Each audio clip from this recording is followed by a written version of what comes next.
Hey everybody, what's up? It's Michael Termini from the Game House, and today I'm joined by Wixxi at Scouting Grounds 2021. So first things first, you're on Team Cloud. How y'all doing so far? We're 1-2 so far. We're not doing that hot, but we just beat the undefeated team, which was Mountain. We're 2-0 right now, so I think we have a good shot at turning it around in week 2. So So you're about that momentum, right? we're doing really good right now, I think, personally. All right, fair enough. So let's go back a bit and talk about C9 Amateur. So this is where you popped up this year, and where most people probably recognize your name from. So I want to know, what was like the vibe of that team? What did you learn, and what were your biggest takeaways?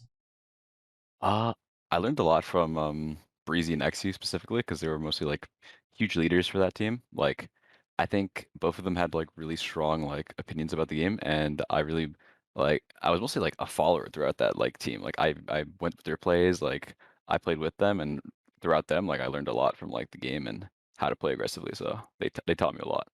Those two.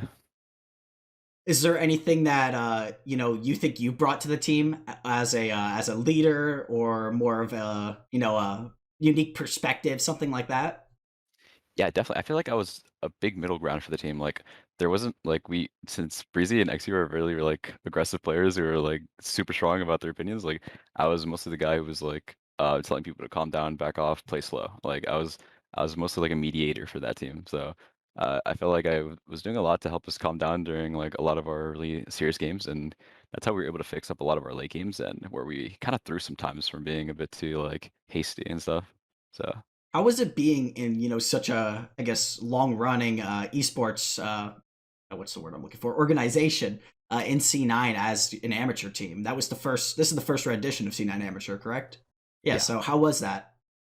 It was definitely like a crazy experience where I learned so much, like in comparison to like the first like spring split where we played together, like our transition into summer was insanely like good. Like we became like 3 times the team that we were before, like going from not qualifying to Proved Grounds to qualifying and like being one of the better amateur teams there. Like I think our progress was definitely all thanks to like, the staff at C9, like all the VODs we were able to watch together, like we got access to like LCS like resources and like we were able to like like listen in, get some help, and obviously our coach Tails JJ did a lot of the coaching for us, and overall, like we learned a ton under them. So it was thanks to them and the org as a whole. Was it awkward playing C9 Academy when you did?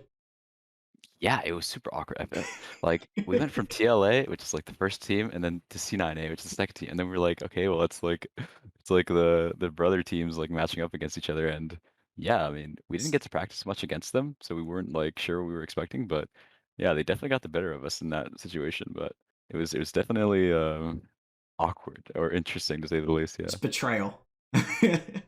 So what was your reaction when you got the invite to Scouting Grounds this year?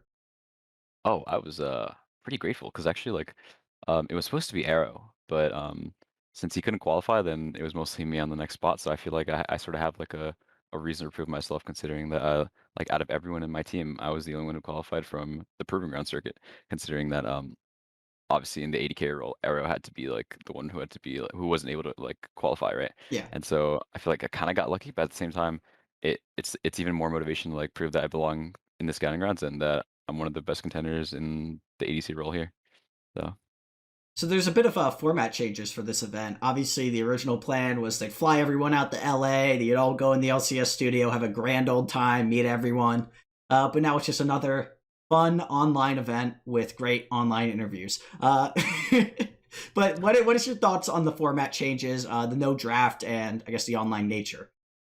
it was definitely a bit disappointing because I was like so happy that oh maybe we're all gonna go to California and see each other in person. This is gonna be huge. Like all these players that I've played against and like online, like maybe I'll finally see like how they are in person. And then it's just like oh it's online, same old online tournament, which is like kind of disappointing. But at the same time, it's like it has to happen, so it doesn't really matter much to me.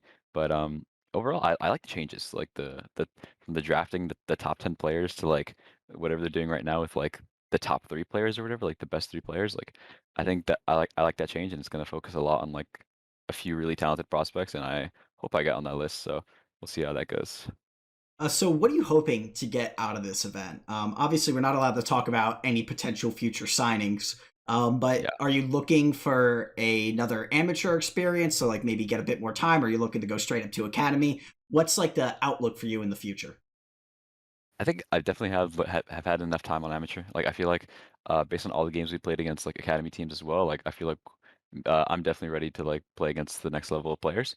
And I feel like I'm looking mostly for academy contracts. And I think for this event specifically, I think um we're gonna learn a ton. And I think a lot of players here are gonna go from being like amateur level players to like academy level players just from the amount of resources and like help we're getting from all these coaches. So it's gonna be a great event. I was going to ask about that. How is it like having all of these coaches from so many different teams, just like kind of all eyes on you? Is that awesome that you get like these one-on-one sessions and the overall team sessions?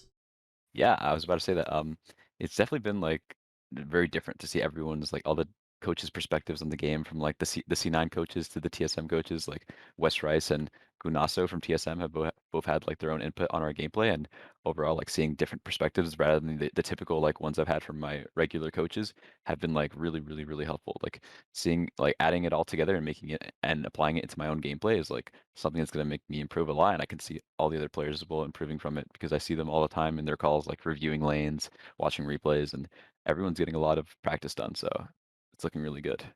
All right, final question here, a little bit of a for fun one. But who's your favorite Pokemon?